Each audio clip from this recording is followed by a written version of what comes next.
किसी को किसी से कंपेयर नहीं करना चाहता। यहाँ पर आज की खबर से खबरदार, मुसलमानों को बात करने नहीं देगी सरकार। पहलगाम के ऊपर हमला कर दिया, दरिंदगी की हद कर दी, आतंकवादी आए, उन्होंने वहां पर बेगुनाह बेकसूर पर्यटकों को उनके बीवी बच्चों के सामने मजहब की बुनियाद पर, पैंट उतार के देखने की बुनियाद पर उसको मार दिया। हमने पूरे देश ने उनका खंडन किया। एक अपना पूरा ऑल पार्टी डेलीगेशन गया विश्व के अंदर, वहां जाके बताया कि पाकिस्तान आतंकवादियों के जरिए हमारे भारत देश में अराजकता नफरत फैलाने की कोशिश कर रहा है।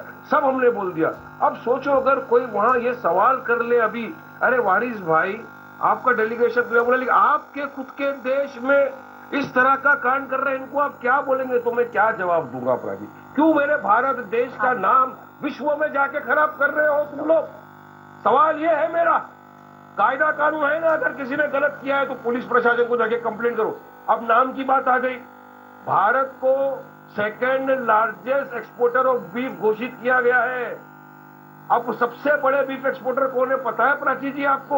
और किस किस नाम से एक्सपोर्ट किया जा रहा है ये भी जरा आपके सामने, आपके दर्शकों को जानना बहुत जरूरी है। कुछ चुनिंदा लोगों के नाम बताऊंगा आपको। बोले बोले। अल कबीर एक्सपोर्ट सबसे आईएएस उसके ओनर है Sabharwal brothers. Arabian export Sunil Kapoor. Frozen food export मडना बोर्ड। PML industries Bindra.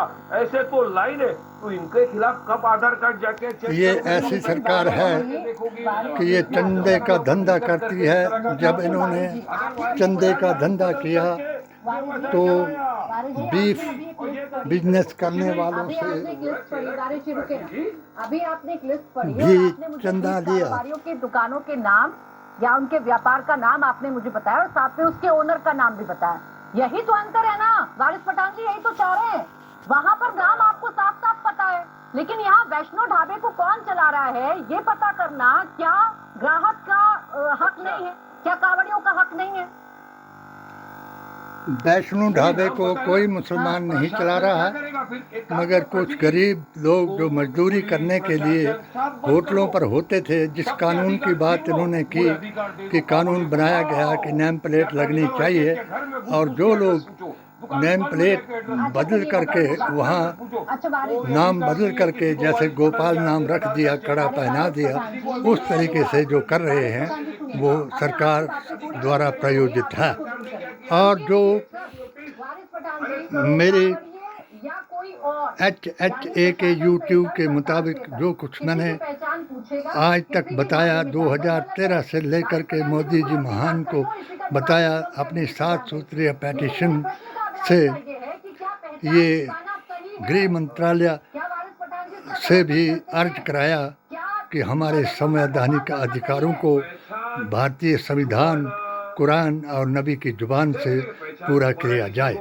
मगर इन्होंने लव जिहादी, उग्रवादी, आतंकवादी और जितने भी भीतर घाती कांग्रेस के दो मुँहे सांप जो जितने भी अत्याचारी थे, गुंडे थे, मवाली थे और भ्रष्टाचारी थे, उन सब की एक टीम बनाई और हमारी भी बदअकीदा जमातें अपने साथ मिलाई और हमने अपनी 7 सूत्रीय पेटिशन के जरिए से वक़्फ़ से लेकर के राम मंदिर के पक्ष में बयान दे करके इन्हें, इनके मुखियों वेदांती जी महाराज, मोहन भागवत जी और इंद्रेश जी को बताया। सिर्फ एक ही मैंने अपनी इस इंटरव्यू के द्वारा एक ही बात बताई कि सिर्फ हमारे मज़ारों का, जहां हमारे पूर्वज जिंदा हैं, जिनको हम जिंदा समझते हैं, चाहे आजमेर हो, चाहे किश्तवाड़ हो, चाहे निजामुद्दीन औलिया मरकज़ दिल्ली हो, यहाँ जितने भी 1.25 लाख औलिया ज़ाहिर और बातिन हैं, हम उनको जिंदा मानते हैं और हम उनको पीरे तरीक़त मानते हैं और उनकी शरीयत पर चल करके अपने आप को हिंदुस्तान के संविधान, कुरान और नबी के जुबान को एक मानते हैं। और इनका यूसीसी जो था वेद, पुराण, गीता ग्रंथ और कुरान के मुतालिया से भी एक है। आदम इस्लाम से लेकर के 1,24,000 पैगंबर आए, उन्होंने यही सत्यमेव जयते के पाठ पढ़ाए। और अर्श पर जब अलिफ वाव मीम अल्लाह ने लिखा दिया अपने नाम के साथ, ला इलाहा इल्लल्लाह मुहम्मद रसूलुल्लाह, इसका तर्जुमा बता दिया, और वेदों ने भी इसको साबित करा दिया कि वही ओम है और वही ला इलाहा इल्लल्लाह मुहम्मद रसूलुल्लाह है। और आखिरत के निशानियाँ, हर एक निशानी को इनको बता दिया। रामायण से लेकर के द्वापर तक का सारा इनको बता दिया। जिस तरीके से इन्होंने इन दुष्टों को साथ मिलाया, उस तरीके से जो श्री कृष्ण जी ने अर्जुन को बताया कि ऐ अर्जुन, इन दुष्टों को नष्ट कर दो। जब अर्जुन ने देखा कि उधर जो हैं मेरे ही रिश्तेदार हैं, मेरे ही गुरु हैं, मेरे ही सब आश्कार हैं, तो उन्होंने कहा कि हे भगवान, मैं कैसे इनका नाश करूं। आपने फरमाया कि जो दुष्टों को गले लगाएगा वो दुष्टों की तरह हो जाएगा। ये एक ही कारण है कि जो दुष्ट, जो साधु, जो ढोंगी सनातन के नाम पर इतने अत्याचार कर रहे हैं और 80-20 का फार्मूला चला करके हिंदू राष्ट्र का ऐलान कर रहे हैं, वो ये नहीं बता रहे हैं कि भारत का डबल ऑप्शन मुसलमान कहाँ जाएगा और उसके लिए कौन सा स्थान दिया जाएगा। ये नहीं जानते कि ये मुसलमान करबला के मैदान से निकला है। इमाम हुसैन के और हसन की औलाद ने, यहाँ 1.25 लाख औलिया ने इस दीन को फैलाया। मुग़लों के दीन को इन्होंने हमारा दीन बताया। हमारी तुलना इन्होंने मुग़लों से, औरंगजेब से कराई, और इन्होंने हमारे मज़ारों को गिराया। मैंने भी अपने पेटिशन के जरिए मोदी जी महान को बताया, और चार जो हमारी कांगड़ा कंस्टिट्यूंसी में मज़ार हैं, नूरपुर में यूसुफ शाह मज़ार, और राजपुरा में साईं जमाल शाह मज़ार, सत्सर में साईं बाबा कहानी मज़ार, और मुंजीर में मिला शाह मज़ार, जिनके लिए मैंने मोदी मिशन के जरिए, अपनी पेटिशन के जरिए इनका वो करने के लिए, संरक्षण करने के लिए, ये क्षतिग्रस्त जो जहाँ हो गए थे, जहाँ दोगले वहाबियों और चुल्ला कुल्ली राफजियों का कब्जा हो गया, उनको हटाने के लिए, और जहाँ गैर मज़हब के लोगों ने कब्जा कर लिया, और जहाँ मैंने नूरपुर की मिसाल दूँ, मैंने सरकार से उसका नाम, उसका भूमि अधिग्रहण का पूरा वो बताया। हमारे बुजुर्गों की दी हुई वो जगह थी, और वहाँ दाता यूसुफ शाह ने अपना करिश्मा दिखाया, और एक हिंदू को उन्होंने अपनी घोड़ी और अपने उसके साथ लेकर के बचाया, और उसको ये बताया कि आप मेरे पहरेदार रहेंगे। आज तक भी वो वहाँ बैठे हुए हैं। मैंने उनसे गुजारिश की कि सिर्फ इनका नाम ना बदला जाए, मगर जिस वक़्त बदअकीदा जमात ने वहीं की मस्जिद पर कब्जा करके ऐसा कुकृत्य किया, और मैंने वहाँ जा कर के उस इमाम को ये कह दिया कि अगर आप वीरवार को यहाँ फातिहा नहीं पढ़ते हैं तो मैं आपसे, आपके खिलाफ अपनी पेटिशन के जरिए आपको वही साबित कर दूंगा कि जो जैसे दुष्ट साबित किए गीता ने और काफिर साबित किए कुरान ने। जिस वक्त आपने सूरा तौबा के मुताबिक बताया कि ऐ मोहम्मद इन काफिरों को कत्ल कर दो, तो वो काफिर कौन थे? उनके रिश्तेदार थे, अपने यार थे, और मक्का के बड़े बड़े सरदार थे। तो मैंने जब उस मौलाना को ये बात बताई तो उसने मुझे जो जवाब दिया तो मेरे सीने में वो चुभ गया। उसने कहा कि ये काम करना हिंदुओं का काम है, वहाँ हिंदू बैठा हुआ है, वो पूजा कर रहा है। तो उसके चंद दिन के बाद अल्लाह तबारक तआला ने उन पर कहर दिखाया और उस मस्जिद को लोगों ने जलाया और वहाँ हमारे दानिशमंद ऑफिसर उस वक्त एसडीएम थे, जिन पर भी इन काफिरों ने इल्ज़ाम लगवाया कि भाई इन्होंने इनका साथ दिया, मगर वो आज भी अल्लाह ताला ने उस आदमी को भी इज्जत बख्शी, उसने कभी हिंदू मुसलमान नहीं कराया। मैंने माजरा में पहला जिस वक्त मोदी मिशन का महामंत्री बन करके जश्न कराया तो मैंने राकेश पठानिया को भी बताया कि हमारा अभियान चलेगा या रसूल अल्लाह से, आप अपना अभियान चलाओ जय श्री राम से, हमें इससे कोई एतराज़ नहीं।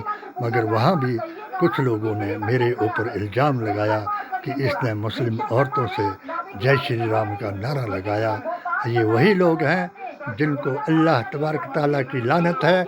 आज मैं जो ये लोग शरेआम अपने एक 1925 के सपने को साकार करने के लिए मुस्लिम और कांग्रेस मुक्त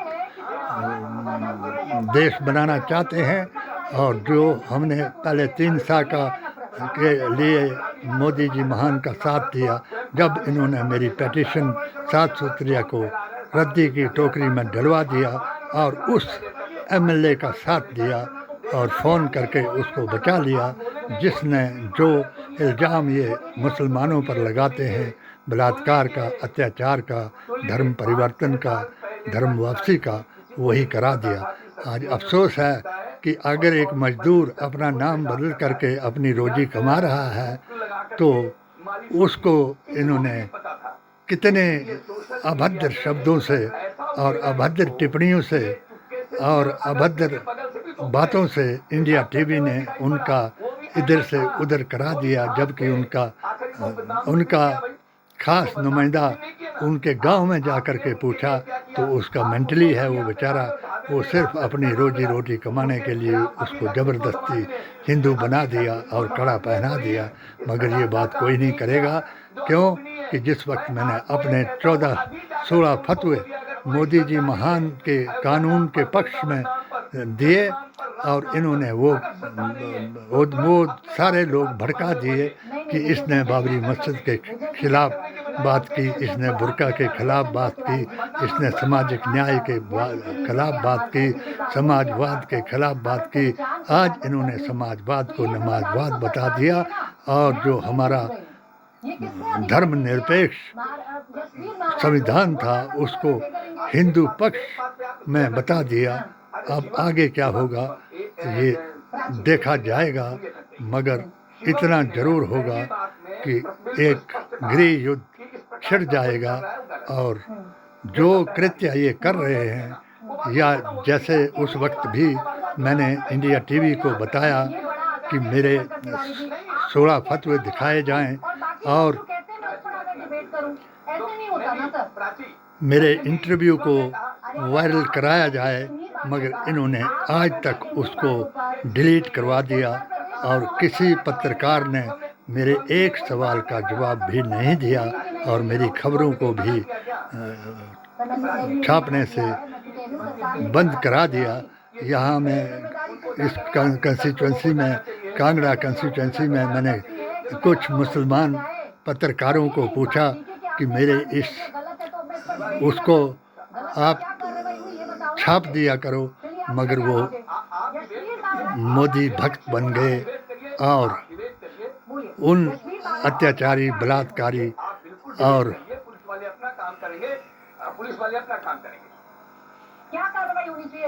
लव जिहाद कराने वालों के साथ हो गए और 4 मुल्ला खड़ा हो करके उसके पक्ष में बयान दिए, जिसके पक्ष में गृह मंत्री ने मेरे अपने ही ज्ञापन को रद्दी की टोकरी में जलवा दिया। अगर कोई है जो भारतीय नागरिक होकर के सुनना चाहता है, जैसा कि मेरी फरियाद को आज पूरे देश में सुना गया कि रसूलुल्लाह के दीन में हाजिर हो जाओ, शामिल हो जाओ और मुल्ला के दीन को छोड़ करके अपने अकीदे को दुरुस्त कर लो, वरना यहाँ तो कुत्ते की मौत मरोगे और क़यामत के दिन भी दीदारे मोहम्मद मुस्तफ़ा नहीं कर पाओगे, शैतान की तरफ भेजे जाओगे और फिर उसके बाद जन्नत और दोजख का मज़ा चखाओगे। तुम 72 हूरें ढूंढते ढूंढते यहाँ तुमको हर गली में हूरें लग रही हैं, और आज भी तुमको अगर समझ ना आए तो ये डॉक्टर शेख अपना दिमाग तुमसे क्यों चटाए, लकुम दीनुकुम वलिय दीन कहकर ही तुम्हारे बकवास को सुनने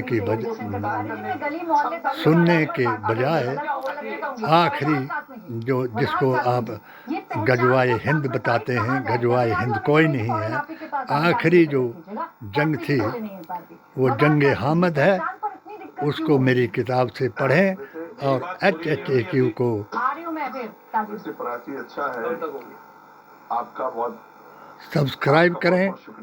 इस बात से ना डरें क्यों कि हम भारतीय संविधान, कुरान और नबी की ज़ुबान के लिए 1857 से लेकर 1947 तक अपनी गर्दनें कटाते आए और इन नस्ताइन सब्र व सलात, नमाज और सब्र से अपना वक्त गुजारते रहे और महात्मा गांधी की जय उस वक्त भी करते थे।